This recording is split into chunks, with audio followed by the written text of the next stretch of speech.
ശ്ലോകം 41. ഇത്യുക്ത്വാ നിര്യയൗ വ്യാസ സാപി പിത്രാന്തികം ഗതാ ദ്വീപേ ന്യസ്തസ്തയാ ബാലസ്തസ്മാ ദ്വൈപായനോഭവത്. ഇതി ഉക്ത്വാ നിര്യയൗ വ്യാസഃ സ അപി പിത്രാന്തികം ഗതാ ദ്വീപേ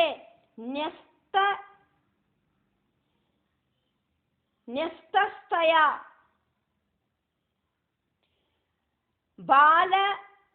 ബാലഃ തസ്മാത് ദ്വൈപായനഃ அபவது. இப்படி சொல்லிட்டு வியாசன் அங்கேந்து போனார். சத்தியவதி அப்பா கிட்டையும் போனா. அவள் தீபில உபேட்சிச்சு போன அந்த புத்திரன், அதனாலேயே அவனுக்கு துவைபாயனன் அப்படின்னு பேரு கிடைச்சது. அந்த தீபில பிறந்துட்டு அந்த தீபிலேருந்து அந்த புத்திரன் யாத்திரையான, அதனால துவைபாயனன் அப்படின்னு அந்த புத்திரனுக்கு பேருண்டாச்சு. ஸ்லோகம் 42. ஜாதமாத்ரோ ஜகாமாஷு விருத்திம் விஷ்ணும்சயோகதா தீர்த்தே தீர்த்தே கிருத ஸ்நானச்சார தப உத்தமம். ஜாதமாத்ரஹ ஜகாம் ஆசு விருத்திம் விஷ்ணு அம்சயோகதஹ தீர்த்தே தீர்த்தே கிருத ஸ்நானஹ சசார தப உத்தமம். விஷ்ணுவோடு அந்த அம்சத்தோடு கூடிட்டு ஜனிச்சதுனால உடனடியாயிட்டு வளர்ந்து பெருசாயாச்சு அந்த குழந்தை.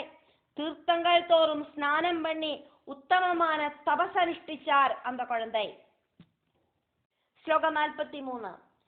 ஏவம் த்வைபாயனோ ஜஜ்ஞே சத்யவத்யாம் பராசராத் சகார வேதசாகாஸ்ச பிராப்தம் ஞாத்வா கலேர்யுகம்.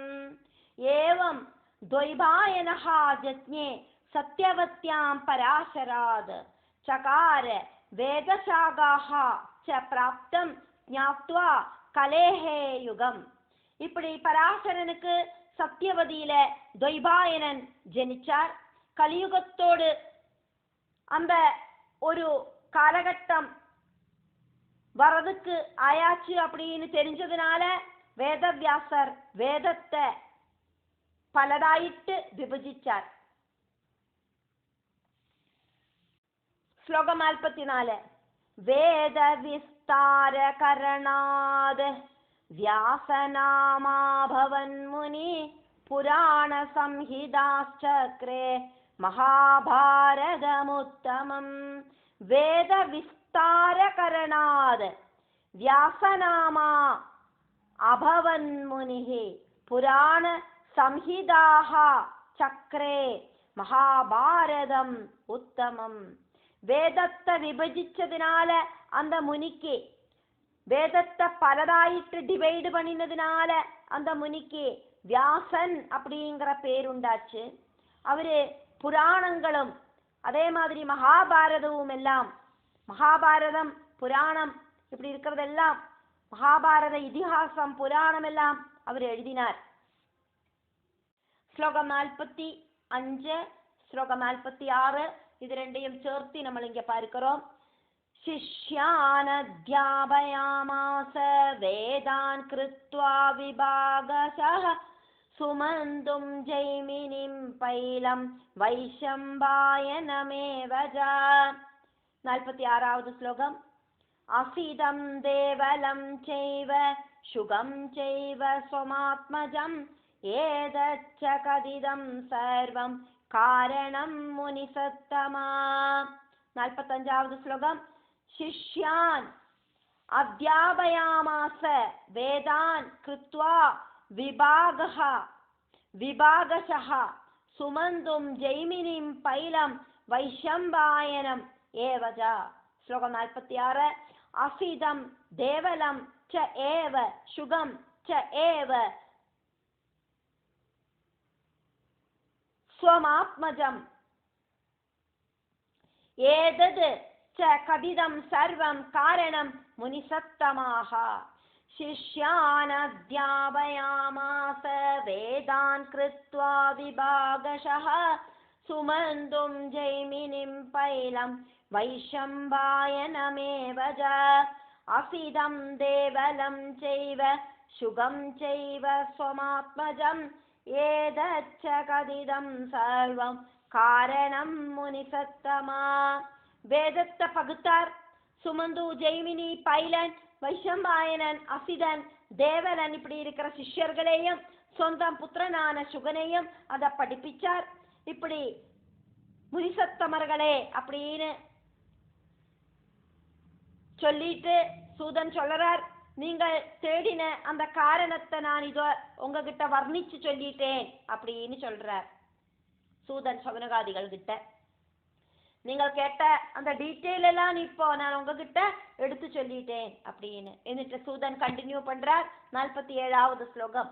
சத்யவத்யா சுதஸ்யாபி சமுத்பத்திஸ்ததா சுபா சம்சயோத்ர நகர்த்தவ்ய சம்பவே முனிசத்தமாஹ.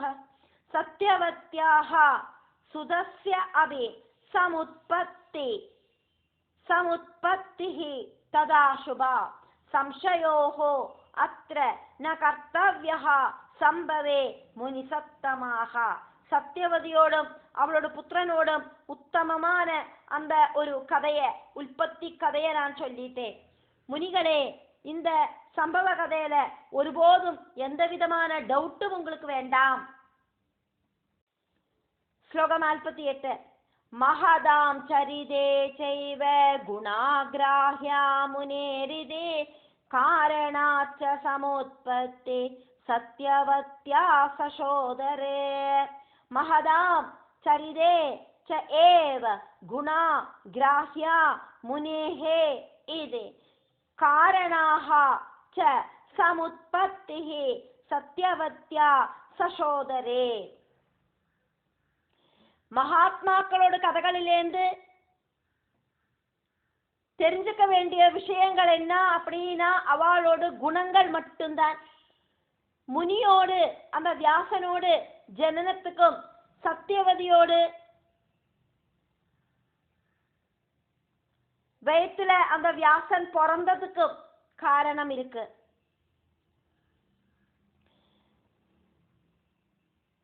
வியாசன் சத்தியவதியோடு வயிற்றுக்குள்ள பிறந்ததுக்கும் சத்தியவதி மீனோடு வயிற்றுக்குள்ள பிறந்ததுக்கும் எல்லாம் காரணம் இருக்கு அப்படின்னு சொல்றார் சூதன். ஸ்லோகம் 49. பாராசரேண சம்யோக புனஷந்தனுனா ததா அன்யதாது முனே சித்தம் கதம் காமாகுலம் பவேத். பாராசரேண संयोगः पुनः शन्तनुना तदा अन्यदादु मुनेः चित्तं कदं कामाकुलं भवेद्. കാമ ആകുലം ഭവേത്. പരാശരനുമായിട്ട് കൂടിച്ചേർന്ന് அதுக்கப்புறம் சந்தனுமாயிட்டு கூடிச்சேர்ந்ததுக்கொன்னும் காரணம் அப்படிங்கிறது இல்லாம கிடையாது. எல்லாம் காரணத்தோடு கூடிதான் பவிச்சிருக்கு. முதல்ல பராசரனோடு கூடிச்சேர்ந்து உண்டான புத்திரனாக்கும் வியாசன். அதுக்கப்புறமா சந்தனுவ கல்யாணம் பண்ணிண்டா சத்தியவதி. இதுக்கு எல்லாமே காரணம் இருக்கு. காரணம் இல்லாம ஒன்னும் நடக்கிறதில்லை. அப்படி இல்லை அப்படின்னாக்கா பராசர முனியோட மனசு எப்படி ஆக்கும்? காமத்துக்கு அடிக்ட் ஆகும் அப்படின்னாக்கும் இந்த கேள்வி. காரணம் இல்லாம காரியம் உண்டாகாது, அதை தெரிஞ்சுக்குங்க அப்படின்னு சொல்லறார் சூதன் சவனகாதிகள் கிட்ட. ஸ்லோகம் 50. அநார்யஜுஷ்டம் தர்மஜ்ஞ கிருதவான் சகதம் முனி சகாரேணயமுல்பத்தி கதிதாச்சரியகாரிணி. அநார்யஜுஷ்டம் தர்மஜ்ஞா கிருதவான் சகதம் முனிஹி சகாரேண அயம் உல்பத்திஹி கதித ஆச்சரியகாரிணி. சஜ்ஜனங்களுக்கு சேராத்தது தர்மஜனாயிருக்கிற முனி செஞ்சதுக்கு காரணம் என்ன? அதனால ஆச்சரியகரமான இந்த வியாசமுனியோடு ஜனனம் அப்படிங்கிறது காரணங்களோடு கூடின விஷயமாக்கும். காரணமில்லாதக்கு காரியமில்லை.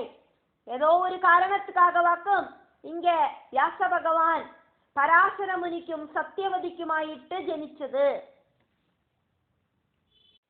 ശ്ലോകം 51 ശ്ലോകം 52 ரெண்டையும் சேர்த்து பார்க்கிறோம்.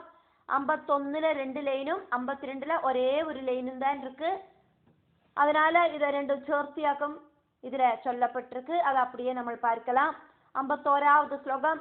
ஸ்ருத்வா பாபாச்ச நிர்முக்தோ நரோ பவதி சர்வதா ய ஏதத் சுபமாக்யானம் ஸ்ருணோதி ஸ்ருதிமான் நர. ஸ்ருத்வா பாபாத் ச நிர்முக்தஹ நரஹ பவதி சர்வதா ய ஏதத் சுபமாக்யானம் ஸ்ருணோதி ஸ்ருதிமான் நரஹ. 52வது ஸ்லோகம். ந துர்கதிமவாப்னோதி சுகீ பவதி சர்வதா.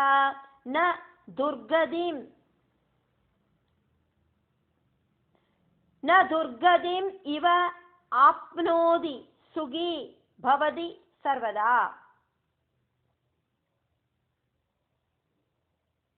ந துர்கதிம் இவ ஆப்னோதி சுகீ பவதி சர்வதா. ஸ்ருத்வா பாபாச்ச நிர்முக்தோ நரோ பவதி சர்வதா ய ஏதத் சுபமாக்யானம் ஸ்ருணோதி ஸ்ருதிமான் நர. ந துர்கதிமிவாப்னோதி சுகீ பவதி சர்வதா. இந்த சிரேஷ்டமான கதை, சுபமான கதை கேட்கிற மனுஷா எல்லா விதத்திலையும் அவளுக்கு இருக்கிற எல்லா பாபங்களும் போயிடும். அதே மாதிரி ரொம்ப ரொம்ப பேரும் புகழும் அவளுக்கு கிடைக்கும்.